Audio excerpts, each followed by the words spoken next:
আজকে আপনাদের সামনে আরও ৩টা ওয়ার্ড নিয়ে আসলাম, যে 3টা ওয়ার্ড খুবই কমন কিন্তু আমরা উচ্চারণে অনেক ভুল করে থাকি।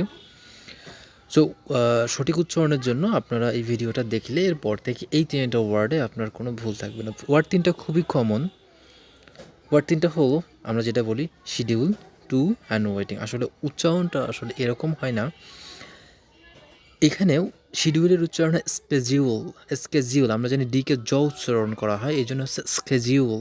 SK জিউল, schedule, schedule. তারপর হচ্ছে টু, টু উচ্চারণ করে আমরা টিকে ঠি উচ্চারণ করবো, টিকে টি উচ্চারণ করবো না, তার মানে কি ঠু, ওকে ও উচ্চারণ করবো, তাহলে ঠু ঠু ঠু ঠু। তারপর হচ্ছে ওয়েটিং, আমরা ওয়েটিংকে ওয়েটিং উচ্চারণ করি, টিকে আমরা জানি ডি উচ্চারণ হয়, তার মানে ওয়েডিং, ওয়েডিং, ওয়েডিং।